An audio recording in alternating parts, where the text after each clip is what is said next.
Net sales से divide किया, वैसा इसका भी आसानी से समझाने वाला हूँ। तो इसको देखिए, चलिए देखिए, बात भी सही। बट इसके साथ साथ अगर आप किसी बैचलर कोर्स में आप जो है ये कर रहे हैं, जैसे बीकॉम हो गया, बीबीए हो गया, अकाउंट्स रिलेटेड, अगर अकाउंट रिलेटेड आप पढ़ रहे हैं तो उस पर ये अपना रेशियो चैप्टर आएगा। साथ ही आप अगर मास्टर करोगे तो मास्टर में भी ये आपके पास रेशियो आने वाला है। इस सवाल में मान लो नहीं दिया तो आप उसको निकाल सकते हो। कैसे निकाल सकते हो? यहाँ पे आपको क्या करना है, तो इतने सारे फॉर्मूले हम लोग कैसे याद करेंगे, इतना आसान तो नहीं है कि अपन याद कर पाए। तो वही चीजें मैं आप लोग को बताने वाला हूँ इस वीडियो में, बहुत ही सिंपल तरीके से और बहुत ही आसान जो है भाषा में आपको समझाने वाला हूँ। आपको ये पूरा रट्टा मारना नहीं पड़ेगा। नमस्कार दोस्तों, आप देख रहे हैं न्यू कोचिंग क्लासेस रायपुर। आपका अपने चैनल में स्वागत है। हम लोग जो है यहाँ पे अकाउंट्स रिलेटेड वीडियो, जैसे financial accounting, management accounting, cost accounting, corporate accounting, मतलब अकाउंट्स रिलेटेड वीडियो जो हम लोग अपने चैनल पे अपलोड करते रहते हैं, नए नए वीडियो लाते रहते हैं। तो आप लोग जो है हमारे चैनल को सब्सक्राइब करिए और वीडियो को लाइक करिए और दोस्त लोग के साथ शेयर करिए। इससे मैं पहले जो है, इस वीडियो से पहले मैं अकाउंट्स रिलेटेड और वीडियो जो है बना चुका हूँ, वो ऑलरेडी इस चैनल पे अपलोडेड है।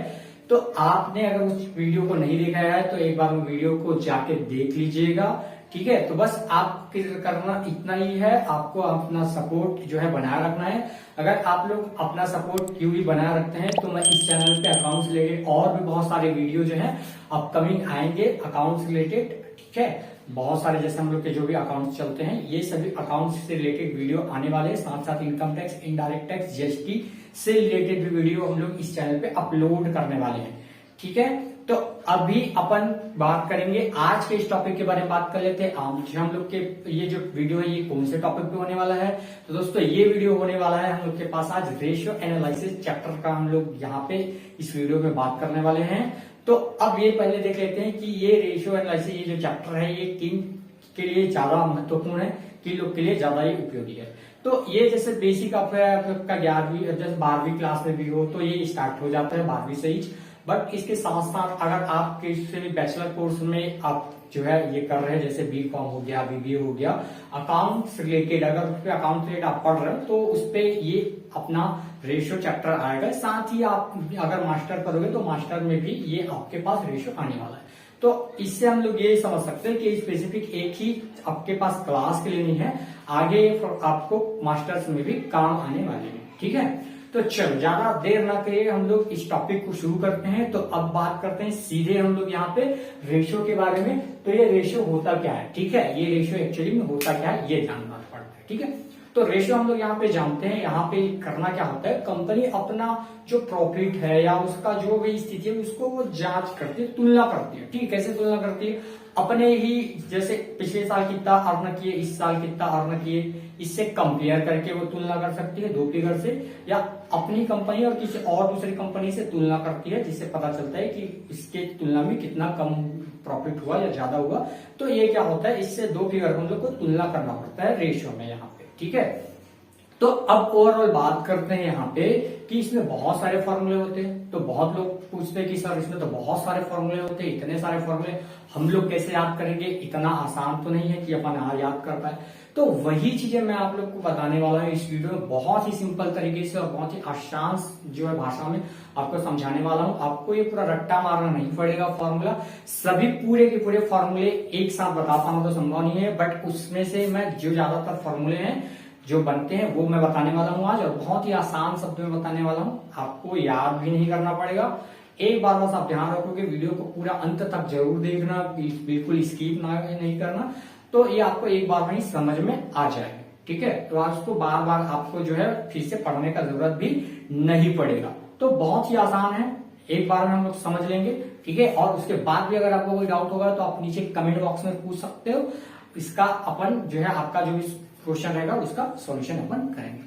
तो चलिए अपन यहाँ पे शुरू करते हैं। यहाँ पे सबसे पहले रेशियो के बारे में बात करते हैं। तो इस पे देखेंगे पहले टाइप्स देख लेते हैं, कौन कौन से इसके टाइप्स होते हैं। तो यहाँ पे हम लोग सबसे पहले यहाँ पे बात करें तो देखो यहाँ पे होगा प्रॉफिटेबिलिटी रेशियो होगा, टर्नओवर रेशियो, इसी को कहीं कहीं पे आपके पास यहाँ पे एक्टिविटी रेशियो के नाम से भी जाना जाता है। इसके बाद हम लोग यहाँ पे बात करें, तीसरा जो है हम लोग के पास होगा फाइनेंशियल पोजीशन रेशियो होगा। फाइनेंशियल पोजीशन रेशियो में अपने दो टाइप अलग अलग यहाँ पे हम लोग इसको जो है डिवाइड कर दिया अलग अलग भाग में जो है इसको। पहला अपने पास है लिक्विडिटी रेशियो और दूसरा है अपने पास सॉल्वेंसी रेशियो। इनको इन डेप्थ में हम लोग समझने वाले हैं कि ये सब होते क्या हैं और इसका क्या क्या फॉर्मूला लगाना। ठीक है।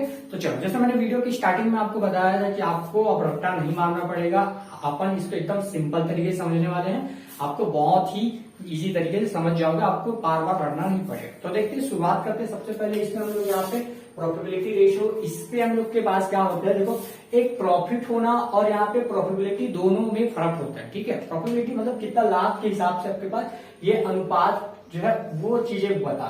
तो ये हम लोग के पास क्या हो गया, प्रॉफिट अर्निंग कैपेसिटी को दर्शाता है, कितना आपके पास क्षमता है, कितनी यहाँ पे प्रॉफिट अर्निंग कैपेसिटी। तो इसको हम लोग कैसे बनाएंगे, तो अपन चलो शुरू करते हैं। देखो, अगर मान लो मुझे यहाँ पे ग्रॉस प्रॉफिट रेशियो चाहिए, ठीक है, तो होगा क्या, उसी में आंसर ही छुपा रहेगा।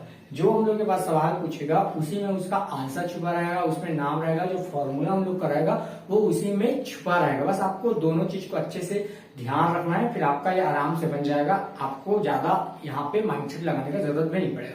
कैसे जरूरत नहीं पड़ेगा, चलिए देखेंगे। यहाँ पे जैसे हम लोग को पूछा है gross profit ratio, gross profit ratio, तो अपन क्या करेंगे, gross profit into 100 divide net sales करेंगे।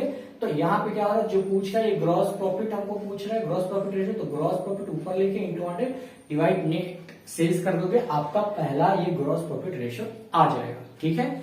ये हो गया फॉर्मूले के बाद। अब कभी कभी क्या होता है, हम लोग के पास यहाँ पे ग्रॉस प्रॉफिट ही नहीं दिया होता है, बोलोगे सर ये ग्रॉस प्रॉफिट ही ना दिया हो, तो हम लोग क्या करें, तो उसको भी निकालने का एक सिंपल सा फॉर्मूला, आपको क्या करना है, नेट सेल्स में से ये COGS को माइनस कर देना है। COGS बोले तो cost of goods sold, cost of goods sold को माइनस कर दोगे तो आपके पास नेट सेल्स में से इसको माइनस करने पे जो बच जाएगा ये जीपी बचेगा। जीपी बोले तो ग्रॉस प्रॉफिट आपके पास आ जाएगा, ठीक है।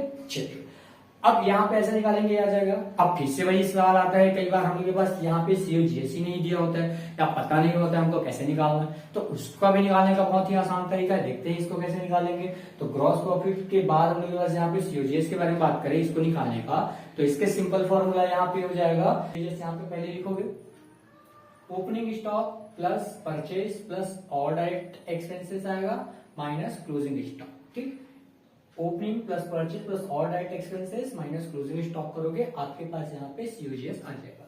अब ये जो डायरेक्ट एक्सपेंसेस है इसके अंदर क्या क्या आएगा, डायरेक्ट एक्सपेंसेस में हम लोग प्रॉफिट, यहाँ पे जब हम लोग वो बनाते थे फाइनल अकाउंट बनाते थे, इस पे जो ट्रेडिंग अकाउंट में जितने भी डायरेक्ट खर्चे होते थे उसको लिखते थे, जैसे वेजेस हो गया, डायरेक्ट मटेरियल हो गया। तो जो भी आपके पास यहाँ पे प्रोडक्शन वाला लिखो है डायरेक्ट एक्सपेंसेस, इसको लिखना है। डायरेक्ट एक्सपेंसेस जितना भी होगा टोटल, इसमें ऑल डायरेक्ट एक्सपेंसेस, सभी डायरेक्ट एक्सपेंसेस को लिखना रहता है, ठीक है। तो इस प्रकार से हम लोग के पास COGS आ जाएगा, ये पहला हो गया। आई होप ये सब समझ में आ रहा होगा, नहीं आ रहा होगा तो आप कमेंट बॉक्स में पूछ सकते हैं। आगे चलते हैं, नेट प्रॉफिट रेशियो निकालना है, तो ये जो नेट प्रॉफिट यहाँ पे हो जाएगा, net profit 200 divide net sales करेंगे, ये आ गया। और आगे चलते हैं, यहाँ पे प्रॉफिट, यहाँ पे operating profit ratio, operating profit ratio कैसे निकालेंगे, operating profit into 100 divide net sales करेंगे। अब किसी सवाल में ऑपरेटिंग प्रॉफिट नहीं दिया होता तो कैसे निकालोगे, ऑपरेटिंग प्रॉफिट आपके पास निकल जाएगा यहाँ पे gross profit minus all operating expenses को माइनस कर दो, ऑल ऑपरेटिंग एक्सपेंसेस को आपके पास आ जाएगा, यहाँ पे ऑपरेटिंग प्रॉफिट आ जाएगा, ठीक है। तो इस प्रकार से इसको बनाएंगे। फिर नेक्स्ट में चलते हैं, नेक्स्ट में हम लोग के पास ऑपरेटिंग रेशियो ये कैसे निकलेगा, cost of goods sold plus all operating expenses divide कर देना नेट सेल्स से, ठीक है। तो ये हम लोग के पास आ जाएगा। तो यहाँ पे अगर गौर से देखोगे, इसको अच्छे से अगर आप समझोगे यहाँ तक के, तो आपको ये चीज समझ में आ रहा होगा। देखो जो पूछा है ऊपर लिखो इंटू 100 डिवाइड नेट सेल्स करो, आ गया। यहाँ पे भी वही हो रहा है, नेट प्रॉफिट रेशियो पूछा है, नेट प्रॉफिट ऊपर लिखे इंटू 100 डिवाइड नेट सेल्स के, इसका भी आंसर आ गया, ठीक है। तो इस प्रकार से हम लोग को क्या करना, जो पूछा है ऊपर होगा इंटू 100 करना, नेट सेल्स यहाँ पे माइनस कर 2 से डिवाइड कर दोगे, नेट सेल्स से आपका ये आ जाएगा, पहला वाला आ जाएगा, ठीक है। चलिए, अब दूसरा अपन यहाँ पे बात कर लेते हैं, यहाँ पे टर्नओवर रेशियो के बारे में। टर्नओवर रेशियो, इसको कहीं कहीं पे एक्टिविटी रेशियो के नाम से भी लिखा रहता है, आपके बुक पे एक्टिविटी रेशियो के नाम से भी मिल जाएगा। ये हमेशा क्या होगा, ये सेल्स पे रहेगा, इसको कैसे निकालना रहेगा, चलो इसको भी देखते हैं। जैसे इसका शॉर्ट देखे अपन, मेन ट्रिक देखे, जो यहाँ पे जो चाहिए रहता है उसको यहाँ लिखे, नेट सेल्स से डिवाइड किए, वैसा इसका भी आसानी से समझाने वाला हूँ, तो इसको देखिए। चलिए इधर देखिए, यहाँ पे हम लोग के पास अगर हम लोग को स्टॉक टर्नओवर रेशियो चाहिए, तो स्टॉक टर्नओवर रेशियो चाहिए तो हम लोग को यहाँ पे क्या करना है, यहाँ पे COGS रहेगा। COGS बोले तो अभी मैं बताया आपको, cost of goods sold. Cost of goods sold कैसे निकालना है, इसका भी फॉर्मूला यहाँ पे मैं लिखा हूँ, ये आप लोग नोट कर लेंगे, ठीक है। चलिए यहाँ पे देखते हैं, कॉस्ट ऑफ गुड्स सोल्ड से डिवाइड करना है एवरेज स्टॉक। अब बात आती है सर एवरेज स्टॉक कहाँ से निकाले, हम लोग को कैसे पता चलेगा एवरेज स्टॉक क्या। तो एवरेज स्टॉक अगर क्वेश्चन में निकाल के दे दिया तो बहुत अच्छी बात है, सीधे आपको उसको ले लेना है। अगर नहीं दिया है किसी सवाल में, मान लो नहीं दिया है, तो आप उसको निकाल सकते हो। कैसे निकाल सकते हो, यहाँ पे आपको क्या करना है, एवरेज स्टॉक के लिए opening stock plus closing stock divide by 2 कर दोगे, आपके पास ऐसे निकालने के बाद आपका एवरेज स्टॉक निकल के आ जाएगा। ठीक है, तो ये अपने पास सीओजीएस डिवाइड बाय यहाँ पे एवरेज स्टॉक कर देंगे, आपका ये आ जाएगा स्टॉक टर्नओवर रेशियो, ये निकल आएगा। ठीक है, चलिए आगे बढ़ते हैं। यहाँ पे डेटा टर्नओवर रेशियो चलेंगे, इस पे क्या करना, net credit sales divide by average data. ठीक है, क्योंकि आप नेट क्रेडिट सेल्स इसलिए है क्योंकि हम लोग जितना उधारी में बेचे रहेंगे वही सब रहेगा। ठीक है, क्योंकि डेटा मतलब क्या, जिससे हम लोग उधारी में माल सेल किए वही डेटा कहलाते हैं। यहाँ पे इसको कैसे निकालेंगे, फिर से वही फॉर्मूला, एवरेज डेटा, तो एवरेज डेटा नहीं दिया तो कैसे निकालोगे, opening data plus closing data divide by 2 कर दोगे, आपके पास ये एवरेज आ जाएगा, एवरेज डेटा, ये फॉर्मूले पुट कर दोगे, आ जाएगा। ठीक है, चलिए आगे बढ़ते हैं। इसका fix asset turnover ratio, fix asset turnover ratio के लिए फिर से वही करना, आपको सीओजीएस ऊपर लिखना है और नीचे अपने पास आ जाए फिक्स एसेट। ठीक, इसके बाद और आगे चलते हैं next, current asset turnover ratio. तो यहाँ पे हम लोग के पास देखेंगे सीओजीएस डिवाइड कर देंगे करंट एसेट। ठीक है, चलिए नेक्स्ट के बारे में बात करें तो अपने पास इसमें 5वें नंबर पे हो जाएगा working capital turnover ratio. COGS divide कर देंगे वर्किंग कैपिटल से, आपके पास ये निकल आएगा। अब कई बार ऐसा होता है कि हमको वर्किंग कैपिटल नहीं पता होता, तो वर्किंग कैपिटल एकदम सिंपल सा फॉर्मूला है, आप लोग इसको 11th 12th में भी पढ़े होंगे। वर्किंग कैपिटल कैसे निकलता है, करंट एसेट में से आप यहाँ पे करंट लायबिलिटी को घटा देंगे, आपके पास से वर्किंग कैपिटल निकल आए। ठीक है, चल अब इतना तो देख लिया, अब इसको और सिंपल से तरीके से समझते हैं। देखो यहाँ पे जो पूछा है सीओजीएस ऊपर लिखो, जो यहाँ पे पूछा हुआ है स्टॉक टर्नओवर रेशियो, तो स्टॉक एवरेज स्टॉक नीचे आ जाएगा। ठीक, और आगे देखते हैं यहाँ पे डेटा टर्नओवर रेशियो, ये अपने पास नेट क्रेडिट सेल्स आएगा और नीचे में जो डेटा पूछा था इसका एवरेज डेटा फिर से नीचे में आ जाएगा। फिक्स एसेट टर्नओवर रेशियो, देखो फिक्स एसेट टर्नओवर रेशियो पूछ रहा है, ऊपर में सीओजीएस निकालो, फिक्स एसेट टर्नओवर पूछा था तो फिक्स एसेट यहाँ पे नीचे डिवाइड में आ जाएगा। यहाँ पे फिर से करंट एसेट टर्नओवर रेशियो पूछा है, सीओजीएस ऊपर लिखना है आपको और एक करंट एसेट जो है इसको यहाँ पे नीचे लिखना है। ठीक है, अब यहाँ पे वर्किंग कैपिटल टर्नओवर पूछा है तो सीओजीएस लिखोगे, डिवाइड में क्या करना है वर्किंग कैपिटल नीचे आएगा। तो दोस्तों इससे क्या समझ में आ रहा है आपको, ये पूरा रखने का जरूरत पड़ रहा है क्या, नहीं, बहुत ही आप इसको आसानी से समझ सकते हो। जो अपने को पूछ रहा है उसी को डिवाइड करना है। ठीक है, ये जो पूछ रहा है इसे डिवाइड करते जाओगे, ये डेटर पूछ रहा है डेटा टर्नओवर रेशियो तो एवरेज डेटर से, और फिक्स एसेट टर्नओवर रेशियो तो फिक्स एसेट डिवाइड हो जाएगा, करंट एसेट टर्नओवर रेशियो तो करंट एसेट नीचे आ जाएगा, और वर्किंग कैपिटल टर्नओवर रेशियो तो आपके पास वर्किंग कैपिटल नीचे आ जाएगा। ठीक है, चलिए तो ये दो अपने पास सक्सेसफुली हो गया। अब अपन ये अपने पास फाइनेंशियल पोजीशन रेशियो के बारे में बात कर लेते हैं। तो चलो इसको मैं दो भागों में अलग अलग जो है बांट दिया हूं। तो पहले अपने पास यहाँ पे देखते हैं लिक्विडिटी रेशियो। लिक्विडिटी क्या होता है, इसका मतलब क्या होता है, जो करंट है। ठीक है, करंट मतलब क्या, जो 1 साल के अंतर्गत 1 साल अपने पास आएगा और ये क्या होगा, नॉट फिक्स, फिक्स नहीं, करंट का मतलब फिक्स नहीं है। ठीक है, ये शॉर्ट टर्म होता है, शॉर्ट टर्म होगा। ठीक है, लेस देन 1 ईयर का होगा, और ये परिवर्तन होते रहते हैं। ठीक है, परिवर्तित होते रहते हैं, चेंज होते रहते हैं।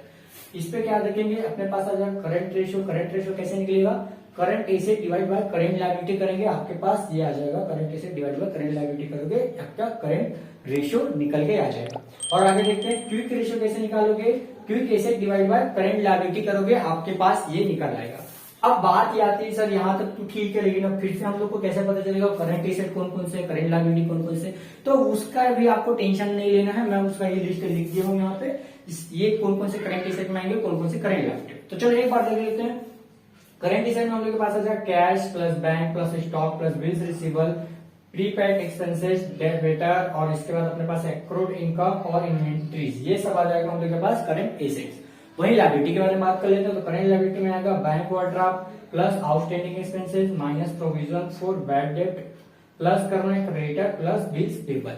ठीक है, ये सब हम लोग के पास हो जाएंगे करंट लायबिलिटी पे। ठीक, अब ये देखेंगे कभी कभी हम लोग के पास लिक्विड एसेट निकालना है, करंट एसेट तो निकाल लिया, अब लिक्विड एसेट निकालना है। लिक्विड एसेट कैसे निकालेंगे, लिक्विड एसेट का फॉर्मूला है करंट एसेट में से इन्वेंट्री और प्रीपेड एक्सपेंसेस को माइनस कर दोगे, आपके पास जो करंट रहेगा वही बन जाएगा लिक्विड एसेट, ये दो चीजों को माइनस करने के बाद। ठीक है, अब यहाँ पे अपन देखेंगे, इस वाले में देखेंगे लिक्विड लायबिलिटी। ठीक है, लिक्विड लायबिलिटी में हम लोग के पास होगा करंट लायबिलिटी में से बैंक ओवरड्राफ्ट को माइनस कर दोगे।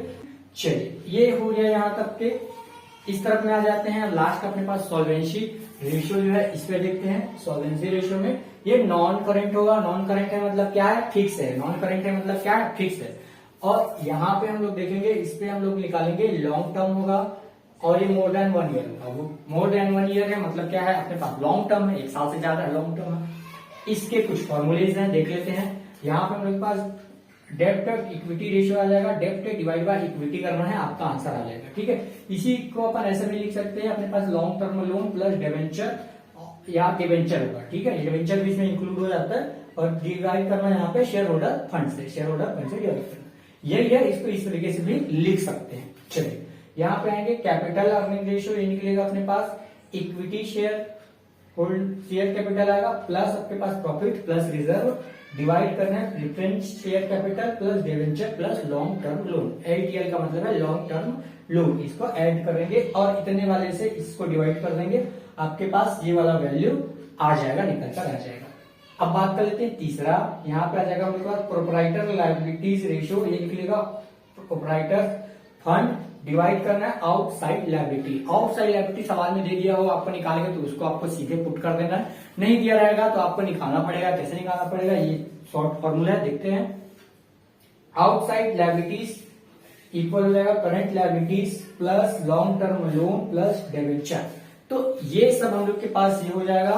तो आई होप दोस्तों ये वीडियो आपको समझ में आया होगा, आप इसको आसानी से सीखे होंगे, आपको यहाँ पे कोई ज्यादा तकलीफ नहीं हुआ होगा। अच्छा लगा हो तो प्लीज हमारे चैनल को जो है सब्सक्राइब करिए और वीडियो को लाइक करिए, ज्यादा से ज्यादा दोस्तों तक शेयर करिए। अगर आप लोग का सपोर्ट बना रहेगा तो हम लोग और ऐसे ही नए नए वीडियो लाते रहेंगे। Thank you for watching this video.